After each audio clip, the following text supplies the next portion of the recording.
About himself, he said recently, as for a message, well, I have no message. That's right. Some things, no message whatever. Some things simply occur to me, and I write them down with no aim to hurt anyone or to convert anyone. This is all I can say. I make this public confession of my poverty before everybody.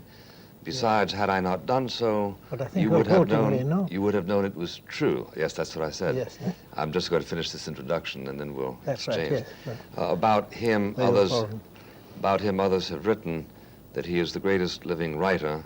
Still others that he has influenced the literature of the world more than anyone alive. Jorge Luis Borges lives here in Buenos Aires, although he has traveled extensively, especially in the United States, and taught most recently at Harvard for a year. He is blind since the late 50s. He does not mind it, he says, because now he can live his dreams with less distraction. He took early to his craft, translating into Spanish from the English Oscar Wilde's The Happy Prince when he was 6 years old.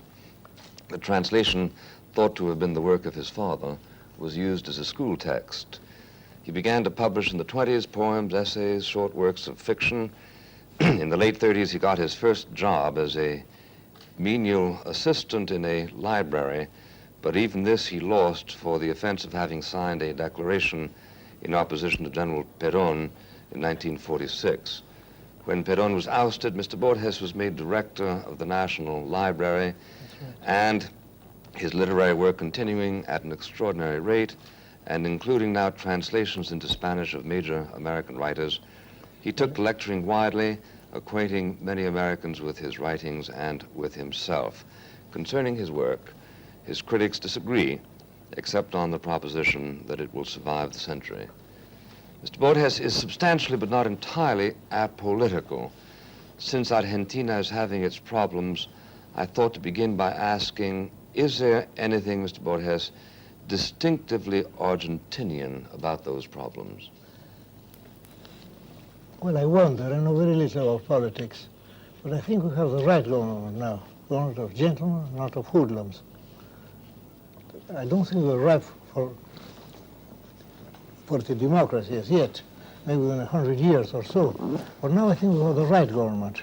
I think that the government means well, and the government is acting, and as I said, we are governed by gentlemen and not by the scum of the earth, as happened, well, quite a short time ago. When you say that it might be 100 years before... Well, or let's say 500, no. Does it go that? After our time. Yes. Why is that? Is it something distinctive to Argentinians, distinctive to the hemisphere, distinctive to what? I can't tell you, since I know my own country, and I'm very puzzled by my country. I wish I understood my country. I can only love it. I can do what I can for it, but I don't pretend to understand it. I'm no historian. Well, when you say that you don't understand it, do you mean that you are continually surprised by what happens? Yes, I am continually surprised, but I try to live in my own private, secluded, in my own private literary world. Well, do you recognize an obligation of the man of letters to involve himself in politics to the extent of saying no to the barbarians? Yes, to that extent I do, not more than that. I think that if I do my literary work honestly, then in a sense I am doing something for my country. And if I can do nothing else, being old, blind, and lonely, I try to do my work as best as it well as I can. That's all I can do. I have never involved myself in politics. I have never allowed myself to be bribed. I haven't even tried to be famous, though I have become quite famous, but I have done nothing whatever to it in that sense. I have merely kept on writing, and never thinking of the public or the readers. I write to please myself. I mean, if I were Robinson Crusoe in my desert island, I would go on writing. And I suppose I would write more or less the same kind of stuff I'm turning out now. Well, you were criticized, to be sure, in a left journal in America for instance, advocating the execution of Regis Debray in Bolivia. Is that correct? Yes, I suppose it's correct. But after all, I think execution, I think that capital punishment is kinder than it prison. I'm not against capital punishment. I wouldn't mind being executed, but I wouldn't like spending 5 years in jail. Personally, I wouldn't mind being executed. In fact, I think I would welcome it, since I'm rather tired of life, since life has few pleasures left to me. Well, if you insist on being executed, let me know and I'll suggest a provocation. You think of the jail more? No. Well, why not? Maybe he was right. At least he wasn't being sentimental about himself or feeling sorry for himself. Or abounding, as Kipling had it, in loud self-pity. I don't think a man should abound in loud self-pity. At least I have tried my best to not to do so. Well, do you find this this challenge, this inclination to self-pity, a characteristic of the age? I wonder if a characteristic of the age. I know very little about the age. But maybe it is rather common here in this country. The people go in for being sorry for themselves, which is a pity, I think. Because, of course, if you go in for being sorry for yourself, then you keep on being sadder and sadder, no? You mean because there's so much to be sorry for? Oh, yes. But sometimes, walking down the street, I sometimes feel unaccountably happy, and then I welcome that happiness. Because I don't know where that happiness comes from, but still it should be welcomed. I think happiness should always be welcomed. Is it a happiness that comes as a result of the satisfaction you take in your work? No, personally, I dislike my work. I prefer the work of any other writer. I think that every time I have not been given the Nobel Prize, I think that the Swedish Academy has acted justly. I don't deserve that prize. When I think that... Well, you certainly don't deserve to be put in the same class with Quasimodo. But I don't deserve to be put in the same class as Kipling or Faulkner or Bernard Shaw. Well, they can't miss all the time. No. Well, you mean you have officially abandoned any intention of receiving the Nobel Prize? No, I think it's a kind of game that is played every year. No, every year I am to be given the Nobel Prize, and then it turns out it will be next year. It's a kind of habit I have, or a kind of habit the Scandinavians have. In fact, you might recall an old Norse tradition, no, not to give me the Nobel Prize. No? That's a part of Norse mythology, and I'm very fond of Norse. Well, all things Scandinavian. I love all things Scandinavian. Is it your point that you would lose respect in the Nobel Committee if they awarded you the prize? I would think it was a very generous mistake, but I would accept it greedily. What are you at work on now, Mr. Borges? Well, precisely, I'm working on a book with a friend of mine, Maria Kodama, on Snorri Sturlason, the Icelandic historian. And then I'm also writing a book of poems to be published by MSA in Buenos Aires. And then a book of short stories to be published by MSA in Buenos Aires. And I'm writing off and on all the time, since I have nothing else to do. I live by myself. Well, now you say that you dislike your work. Do you also I dislike working? No, I enjoy working, but I don't like the work. You know what Carlyle said? Carlyle said that all work is contemptible, but that doing that work is not contemptible. It may be the only justification for a man. And I think he was right, because after all, when I'm working and fulfilling my destiny, what else can I do but work? What else can a blind man do but work? But as the result of the work, I leave that to others. I never read what I have written, except when I have to go to correct the proof sheets. But I enjoy working.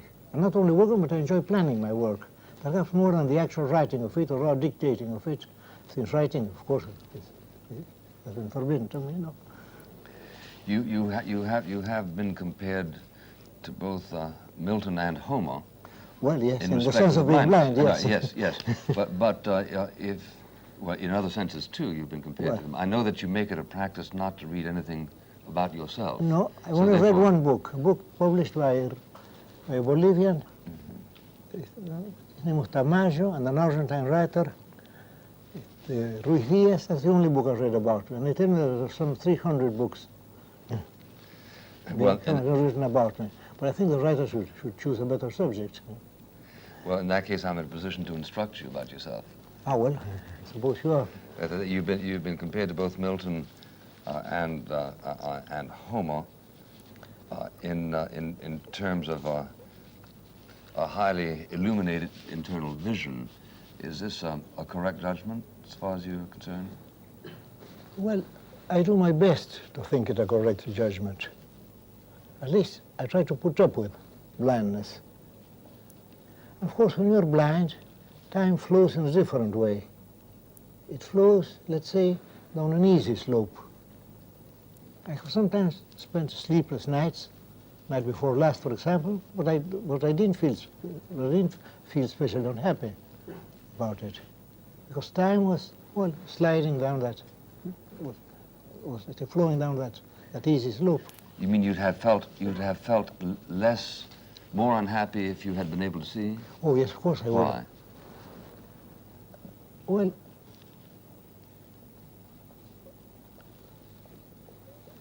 I can't very well explain it. These are a sort of years. When I first went blind, I mean for reading purposes, I felt very unhappy.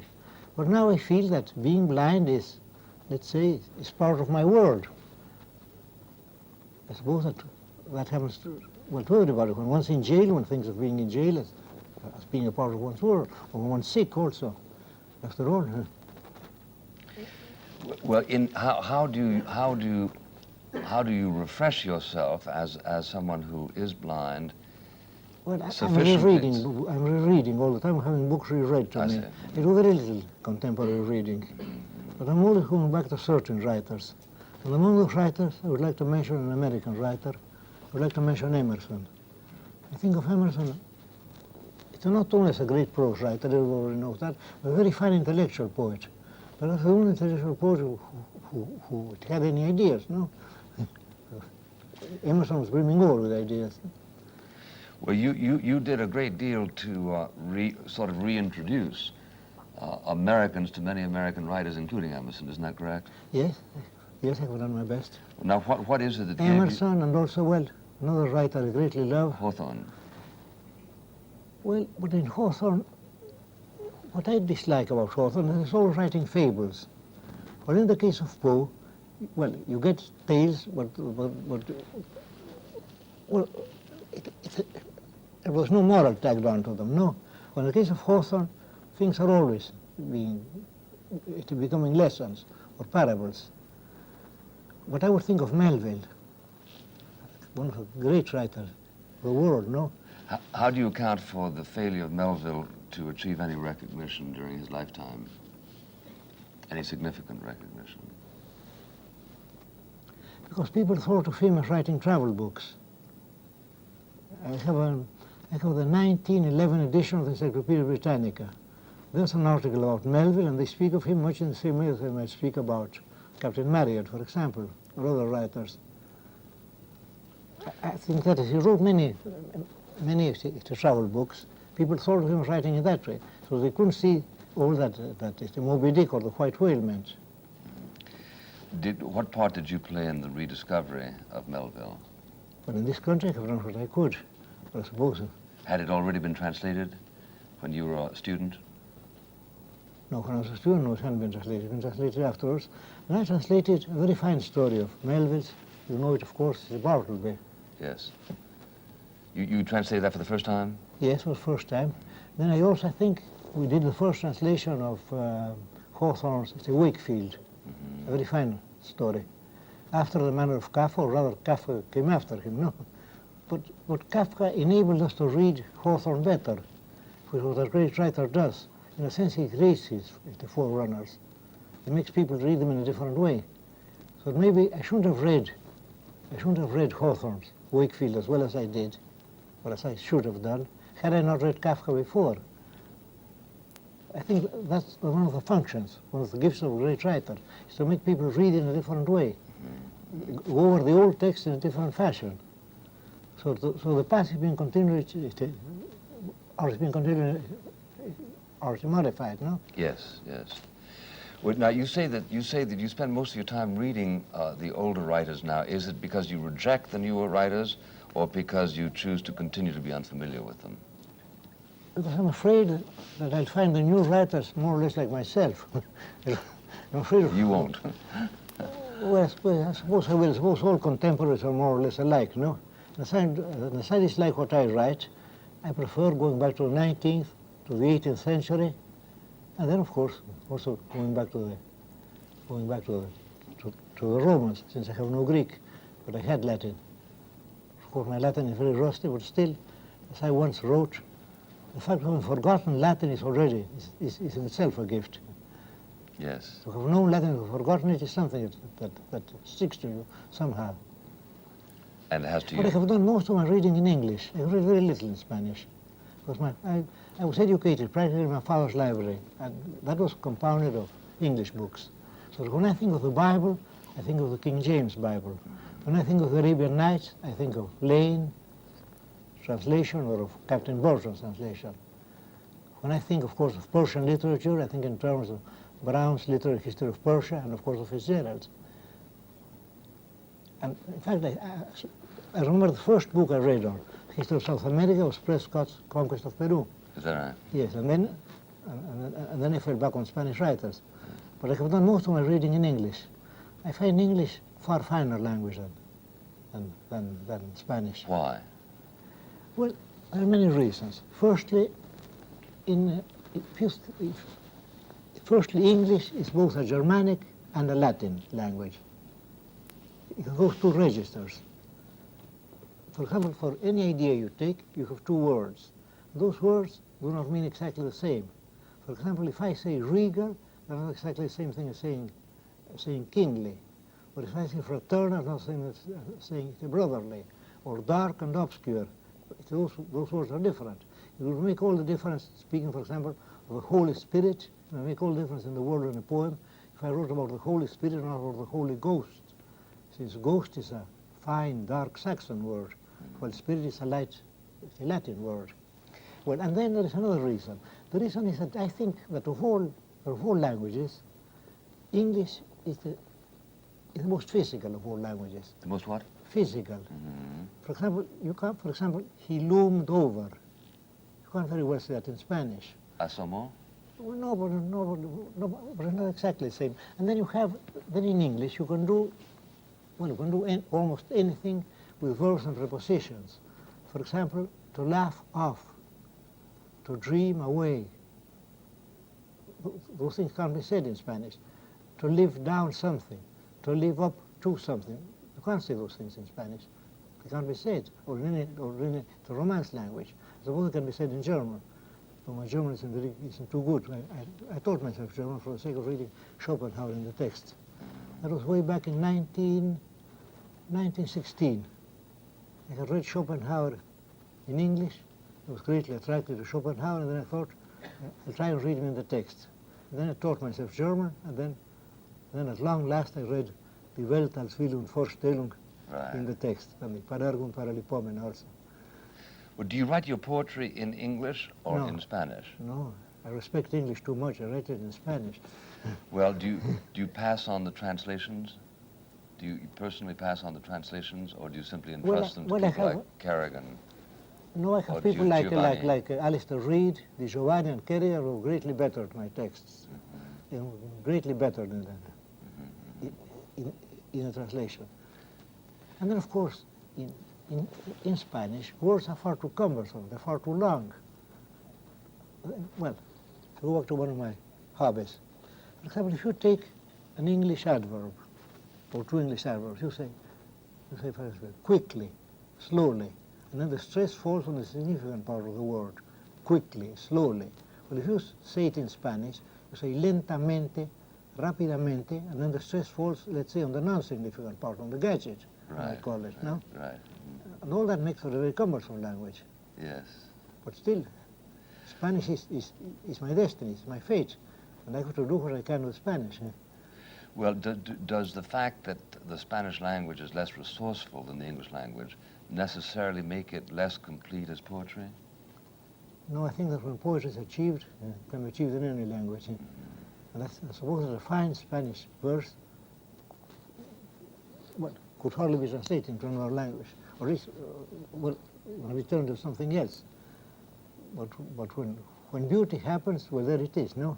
Yes. You know what Whistler said? People were discussing art in Paris. People spoke about, well, the influence of heredity, tradition, environment, and so on. And then Whistler said, in his lazy way, art happens. Art happens. Yes. Art happens, and that's true. And I should say that beauty happens. And besides, I think that beauty is not, it's not something rare. I think beauty is happening all the time. Art is happening all the time. In a chance conversation, a man may say a very fine thing, without being aware of it. I'm hearing fine sentences all the time, from the man in the street, for example, from anybody. So you consider yourself a transcriber to a certain extent? Yes, in a sense I do. And I think that I have written some fine lines because everybody has written some fine lines. That's not my privilege. You write, are bound to write something fine, at least now and then, or off and on. Even Longfellow? Longfellow has some very beautiful lines. I'm very old-fashioned, but I like, this is the forest primeval, the murmuring pines and the hemlock. That's a very fine line. Yes, yes, yes. I don't know how people look down on Longfellow. Maybe he was too much of a literary man, no? He was much the same kind of poet as Ezra Pound, no? I mean, he took most things from the books, and not from his own experience. But his translation of the Divine Comedy is a very fine translation. In fact, I read it in English before I read it in Italian. You did? Whose translation? Longfellow's translation. Oh, I see. Yes. And I began, because I've always been a bit of a prig, by reading firstly the notes and then the text. The first thing I read were the notes as a boy. And then I went on to the text. And then I took up the text. That must have been, some 30 years ago. And then I found out that I had no necessity of knowing Italian, that if I had Spanish, I had Italian, and that Italian could be, and that the Divine Comedy could be read by anybody who had Spanish. That's all the languages are much the same. The Italian editions of the Commedia are very fine. Momigliano, for example, or Greba, or Grabher. There's a note to almost every line. So if you don't understand the verse itself, you can also fall back on the notes. That's very interesting. I think I have read the Divine Comedy some 11 or 12 times over, and I have no Italian. I couldn't talk to an Italian or to see an Italian film or hear an Italian film. I couldn't understand it. And I have no Italian blood. But somehow Italian and Spanish, well, they're so alike. Well, would you understand it if it were read to you? I don't think so. Because if it were read to me, it might be read too quickly. Yes, yes. But if I don't understand a line in Italian, then of course I can reread it. Yes. These thoughts that go through your mind that you transcribe, as you put it, into prose and poetry. I wonder if there's an essential difference. I don't think so. I think the gist is the same, no? I mean, when an idea comes to me, I don't know whether it will become a tale, it will become a short story, or a sonnet, or maybe an example of free verse. That comes afterwards. First, I see the whole thing from afar, and then somehow it has to be licked into shape. Now, this was as much true when you could see as yes. since? Always, yes. The technique was always the same? The technique is always the same. The technique is the technique of being, let's say, an onlooker, of seeing things, but seeing them at first in a very misty way. And then afterwards, while getting nearer them, seeing them closer. But in the case of a story, or even in the case of a poem, I always know the beginning and the end. Generally, I know the first line and the last line, or at least what will happen. But then I have to find out what happens in between, no?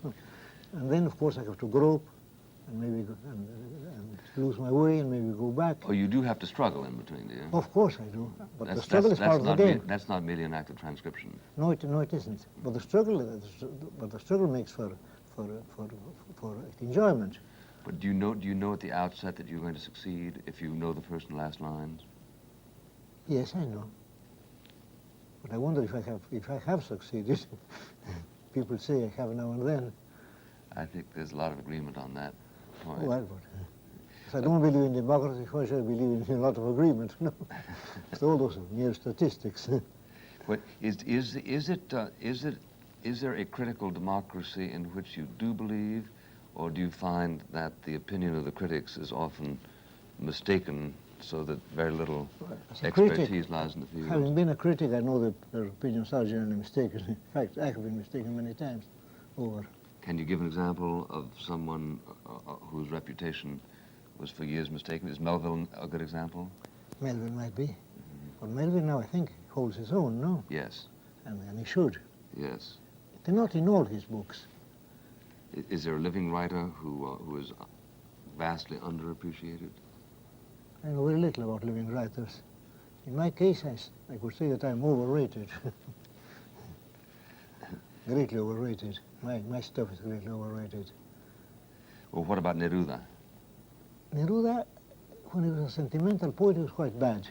When he was a communist, he wrote very fine poetry. That means that communism was the kind of food he needed, no? Even as Roosevelt needed the democracy, no? But I think Neruda is a fine poet.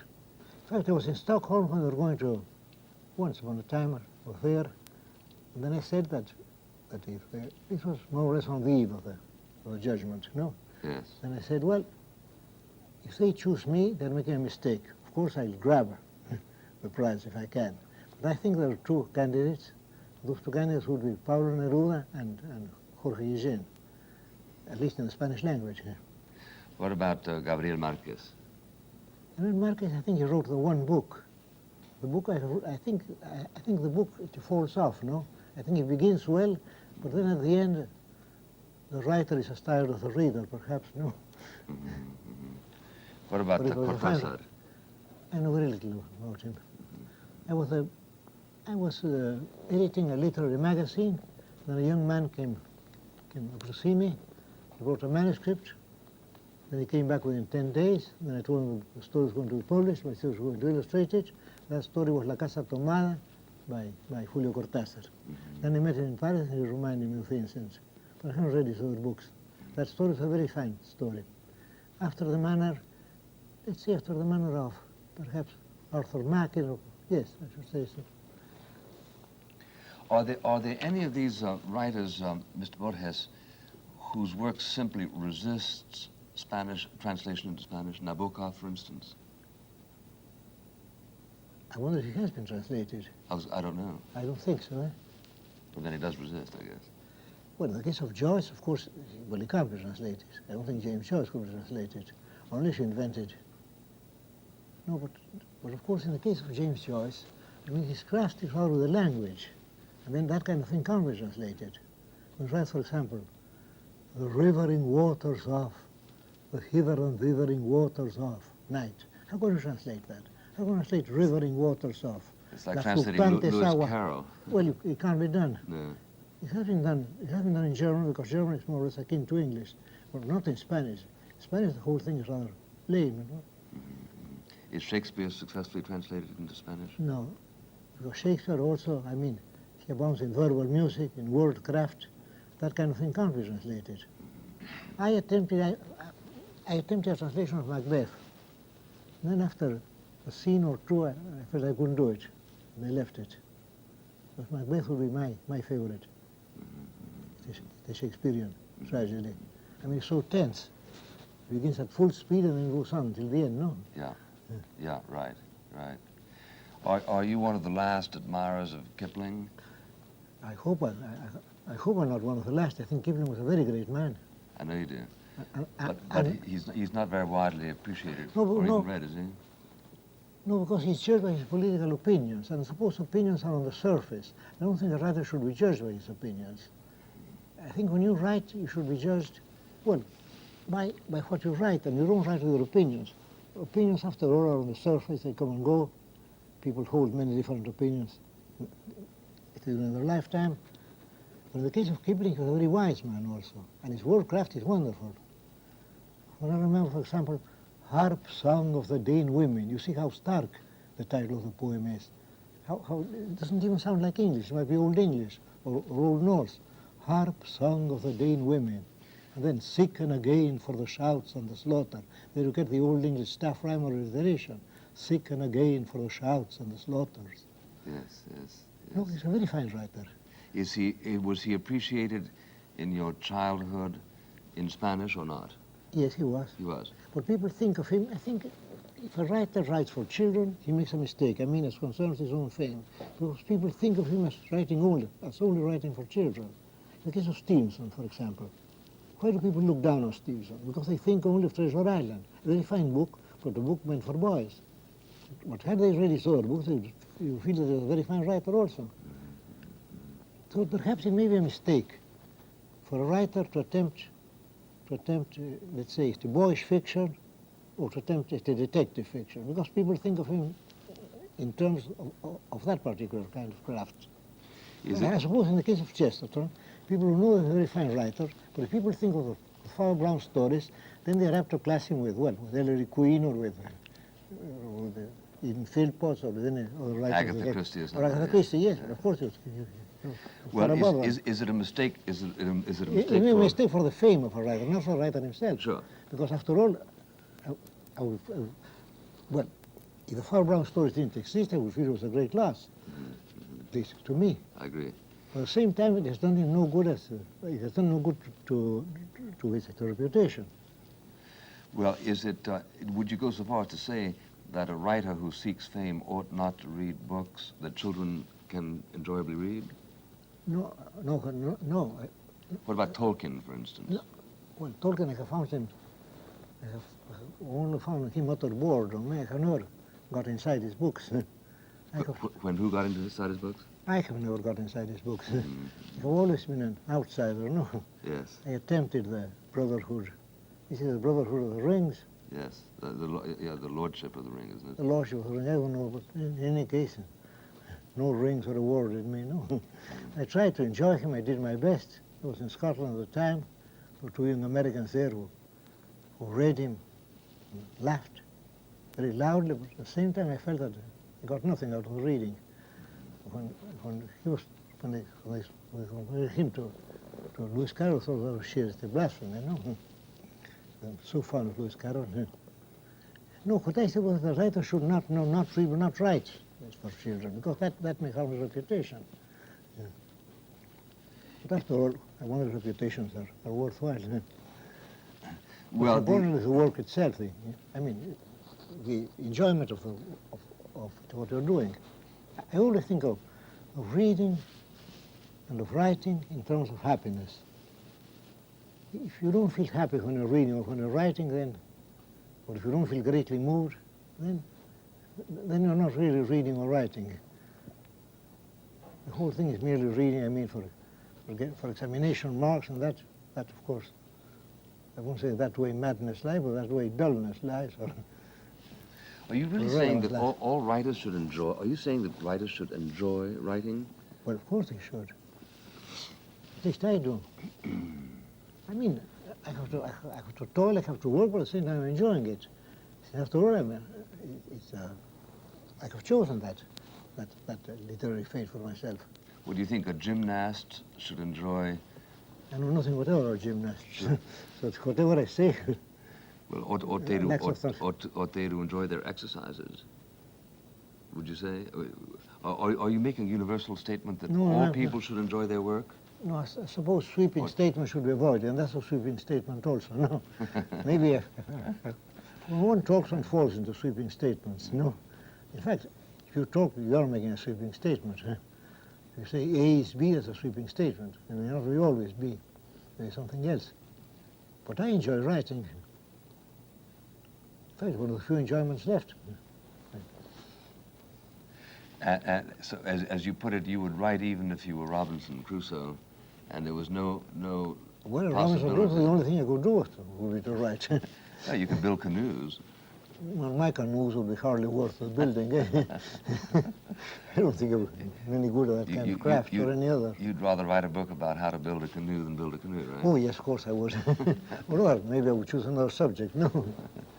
Well, what in your judgment, is the new Philistinism about which there is a lot of talk these days. I don't know. There are so many Philistines in the world. Which is the one to which you have a special allergy? I hate nationalism. As distinguished from patriotism? Yes, I think nationalism is a mistake. And I think that we're all more or less nationalistic. Maybe I am. When you say Argentina, I was very angry. There was no such word. The word should be Argentine. Argentina is an invention. I mean, a word that rhymes to Bolivian or Peruvian. There's no such word, of course, since Argentine is an adjective. Argentine is an adjective? Of course, the Argentine Republic. Because Argentine is silver because of the Rio de la Plata. Silver river, yes. Argentina is no such word. Oh, you're talking in English, you mean? No, I don't think there's any such word. In Spanish there's no such word. You never say República Argentiniana, you say República Argentina. Nobody, if you said Argentina, people would stare at you. That's, how common is that error? Yes, I was asked all the time when I was in the State, people asked me, are you an Argentinian? And I said, no, there's no such thing. Are you Spaniard? Well, I left off being a Spaniard 150 years ago. Are you Latin American? Well, no. Who knows what a Latin America is? There's no such thing. I mean, a man is a Colombian, a Peruvian, a Bolivian, an Uruguayan, but hardly a Latin American. There's no such thing. Or an Argentine. Or an Argentine, why not? I do my best to be a good Argentine. And you say you detect this nationalism even in yourself? Do you detect a lot of it in current literature? I detect it in myself. You do? I don't know why, for example, I write so much about such an invisible, such a dull city of Buenos Aires, and yet I love it. I write so much about myself. I'm not an interesting character, and yet I keep on being interested in Jorge Luis Borges. I don't know why. Well, Still, it's a lifelong habit. One of the books about you says that your most intense experiences are autobiographical, but that doesn't mean either that you're narcissistic or that you're nationalistic, does it? I don't think so. I suppose it means more essential things. It means, well, it might mean thinking or loving or falling in love or being crossed in love or being now and then happy in love. Those things are essential to a man. But they're universals too. They are universal, of course. So therefore you're not committing the sin of nationalism. No, I'm not. Or of narcissism. No, I'm not. No, I don't think I'm a narcissist or a nationalist for that matter. But nationalism, I think, is wrong in all countries, especially in a new country like mine.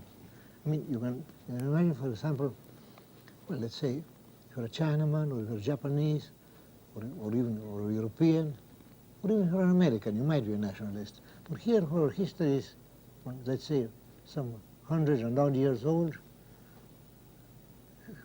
I mean, a country with no local color like this, we had quite a fine history in the last century, and now I think that we're more or less improving. I mean, we went through a very sad period, but now things are better. Or at least we should hope that they're better, because our hope is part of the bettering, no?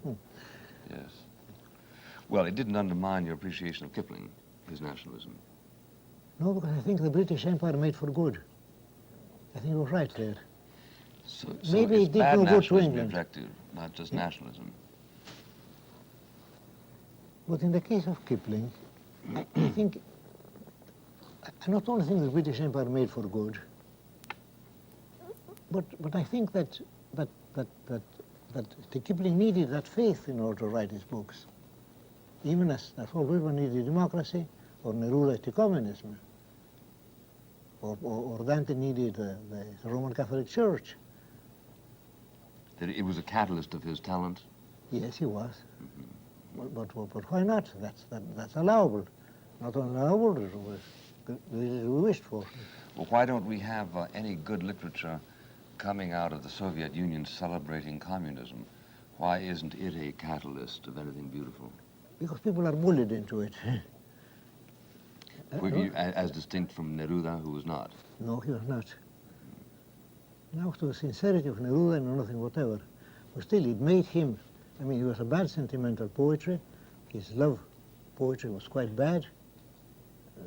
he thought so too.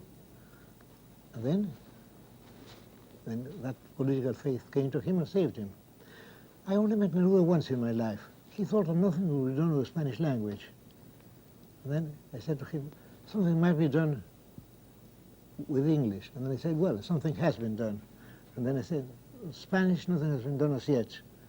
And I said, no, I suppose not. And I said, well, we'll have to do something for the God-forsaken language. And, well, we did. Well, at least he did. How many books ago was that conversation? That must have been way back in 1920-odd, eh?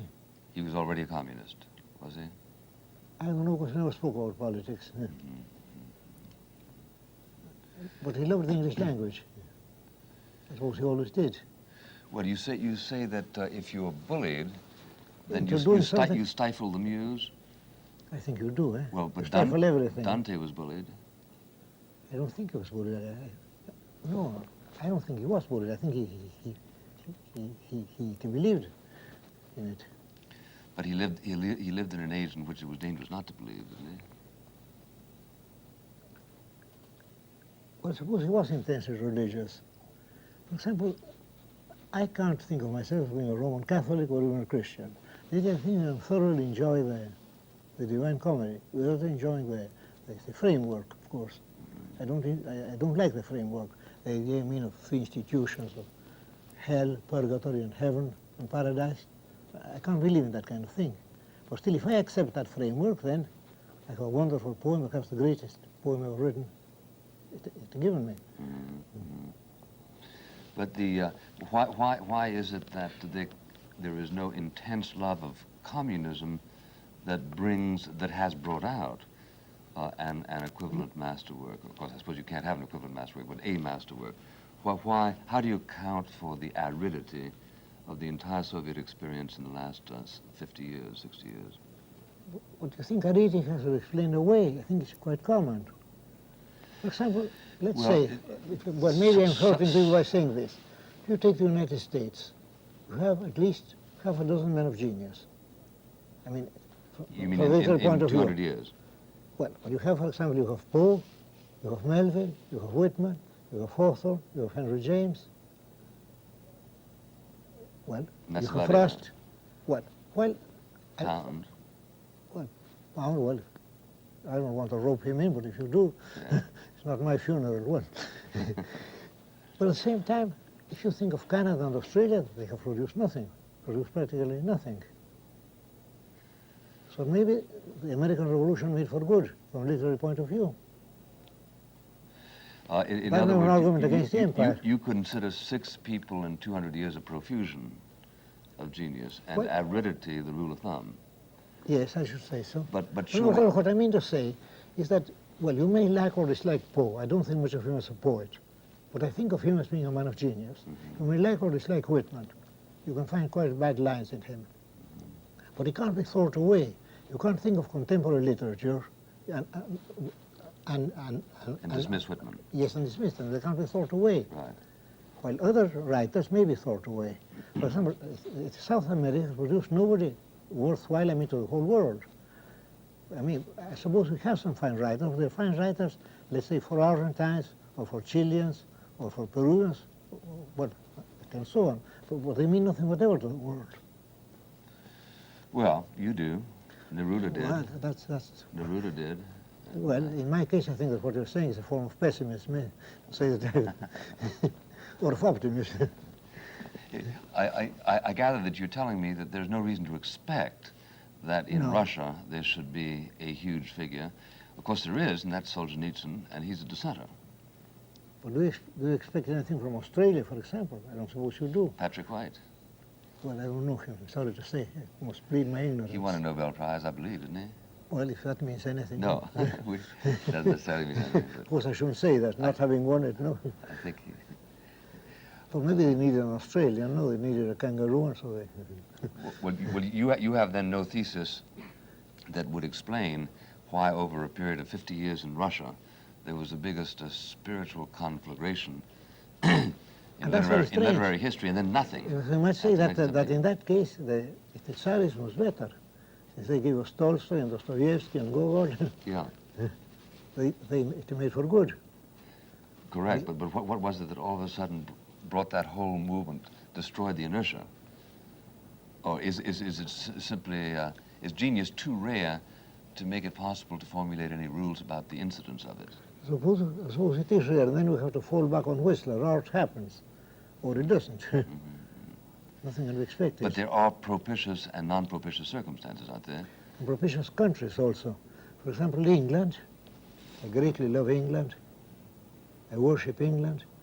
Yet England, for example, if you think of it in terms of music or of painting, it's not a very important country. Yeah. But in terms of literature it is, in terms of poetry especially, in terms of prose also.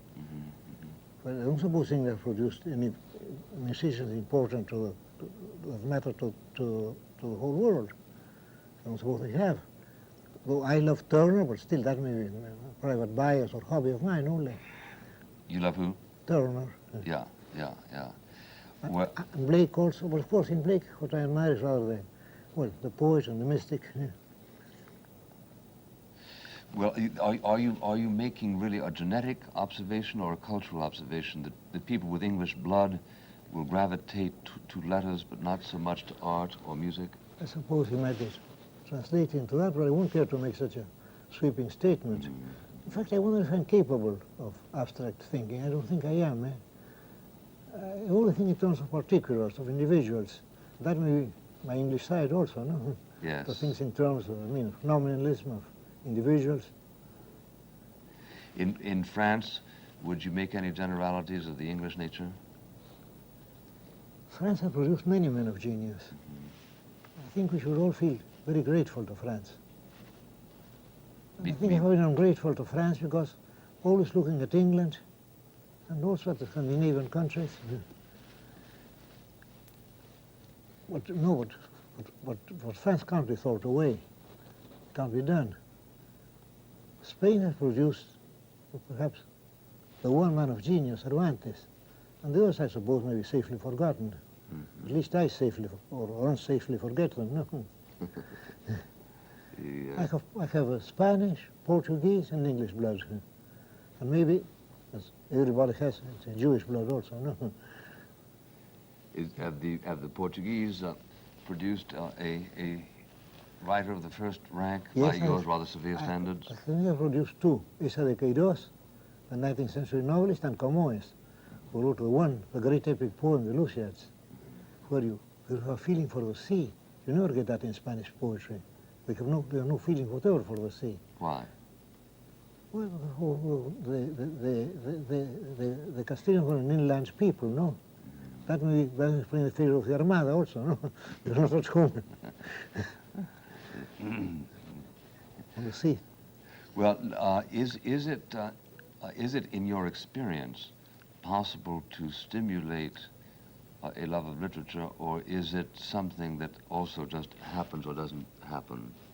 Is it possible to take 20 people of course, I've been a and make them professor. love I've been literature a more? professor of English and American literature during some 20 years at the University of Buenos Aires. That's why I asked Then I you. have tried to teach my students not literature, that can't be taught, but the love of literature. And I have sometimes succeeded and failed many times over, of course. Still, the whole thing I was done in 4 months, I do very little. But still, I know there are many young men in Buenos Aires, maybe they're not so young now, but young men and young women who have their memories full of English verse. And I have been studying Old English and Old Norse for the last 20 years.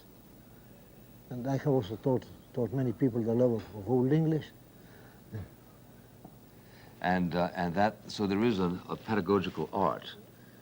It isn't simply a matter But I think, but I think literature is being taught in the wrong way all the time. It's being taught in terms of history and sociology. And I won't do that. I mean, I have seen many teachers who are always falling back on dates, on place names. You don't do that? I do my best to avoid it. But one of the On reasons the grounds that it's distracting? Yes, of course. Yes, I say that's art irrelevant, no? If I, for example, if I give you a beautiful line of verse, that verse it should be beautiful today as it was centuries ago, or had it been written today, it should be beautiful also. Well, doesn't the context in which you read it attach a certain meaning to it? Yes, but I suppose if a line is beautiful, the context can be safely forgotten, no?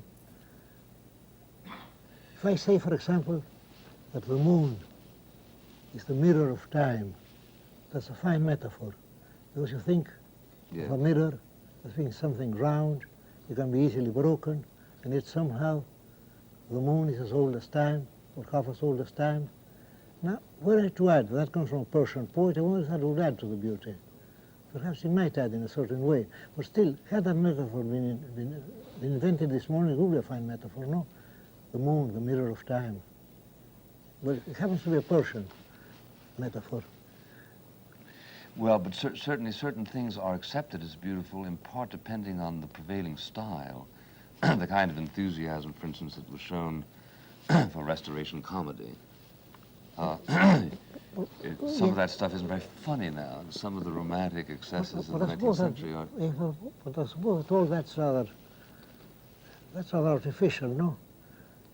That's one of the reasons why I'm so fond of old English poetry, that nobody knows nothing whatever about the poets, about the precise, let's say, century they wrote in, and yet I find something very stirring about old English poetry. Maybe it has to stand on its own 2 feet, you mean? I think it has to, or maybe because I like the sounds of it. Meich b'meshilvum soth yedur rekan sitha sejan. Now, those words sound, those sounds have a ring to them, no? What does that say what is that in dollars? That would say it a bit. In dollars that would be, I can utter a true song about myself. I can tell my travels. That's something like Walt Whitman, no? Yes. That was written in the 9th century in Northumberland. Meich b'meshilvum soth yedur rekan sitha sejan. And this Rapon translated as this. I think it's a rather crowd translation. May I, for my own sake, song's truth reckon, journey's jargon. Well, that's too much of a jargon to me, no? Of course, he's translating the sounds. May ich b'meshilvum soth yedur rekan, sitha sejan. May I, for my sake, song's truth reckon, soth yedur rekan. He's translating the sounds more in a sense, no? Yes. And then sitha sejan, well, tell my travel, he translates journey's jargon, which is rather uncouth, at least to me, no? Whose translation you say? It's Rapon's translation. Oh, it is? I see. It's Rapon's translation from the Anglo-Saxon, yes. How would you have translated that word? I would translate it literally. I can utter, I can say a true song about myself. I can tell my travels. I think that should be enough, no? Because a plain statement, a straightforward statement. But in any case, this would be an example of something that that can't be influenced by change in fashion. I don't think so. It's beautiful then and I think now. these things are beautiful. Well, Keats had it, he said, in Too Flower Away, perhaps that thing was true. A thing of beauty is a joy forever. I suppose he meant that, no? If he meant anything. Now, when you say too flowery away, you were intending what kind of criticism? Well, a thing of beauty is a joy forever. There is something flowery about it. Don't you think so? Well, I do, but I'm not sure that the perspective by which we are permitted that observation was available to him. Yeah, but if you have to take perspectives into account, then things are not too good, no? For example, I was reading Burton's translation of the Arabian Nights. I think Arabian Nights is a very fine work. Finally, it was written this morning. It's a very fine work. And would read well anytime. I think it would. I think that's the test, that the book should read well at any time. Of course, when writers go in for word craft, for verbal, for word music, then of course it's very difficult to translate them. In the case of Shakespeare, for example, I suppose that half the beauty lies in the language, and then of course it can be translated. Well, is there a correlation between the self-esteem of a writer and his permanence? Or is there no rule on the subject? Do some modest writers live and some vain writers die? I don't think I could say anything valuable on that subject. Did Dante know he had written a masterpiece? Yes, he was fully aware of it. You can see that he knew very well what he was doing. Unlike Shakespeare was unconscious of what he was doing. Well, to take a lesser example, did Mark Twain know how good a book he was writing? He wrote Huck Finn? I don't think so. No. You see, at the end of the book falls to pieces. Tom Sawyer is allowed to spoil the book. And yet he wrote the book. The one book, I should say. Well, the other books are not quite good, no? I mean, well, Roughing It, Life on the Mississippi, First Days in California. Those are fine books. But those are not as good. Of course, he had to be making jokes all the time. That, I suppose, that was hampered him, no? Well, Cervantes thought of himself as a poet, didn't he? Primarily. As a poet, he was nowhere. Yeah. So that was simply a mistaken judgment. No, what I mean to say, he was a poet when he was writing prose, no? Not when he was attempting verse. Yes, yes. Groussac said that the one good verse he was written in Spanish was La gracia que no supo darme el cielo.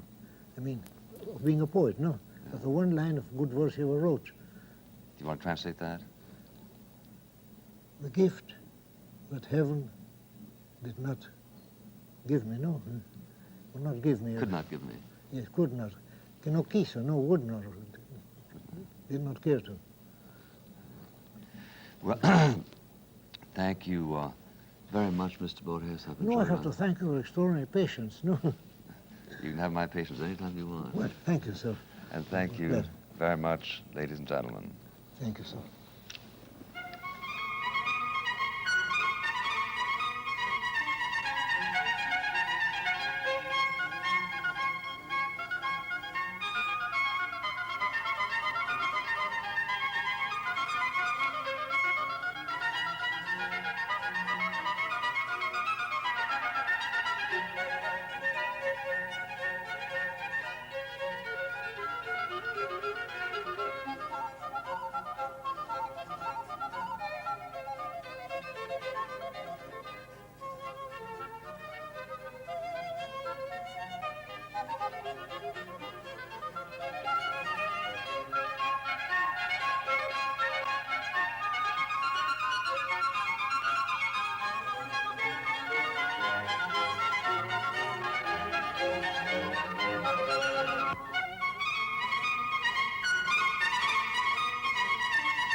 For a printed, bound transcript of this program, send $1 to Firing Line, Post Office Box 5966, Columbia, South Carolina, 29250. That's Firing Line, Post Office Box 5966, Columbia, South Carolina, 29250. This program was produced by SICA, which is solely responsible for its content, and was funded in part by public television stations.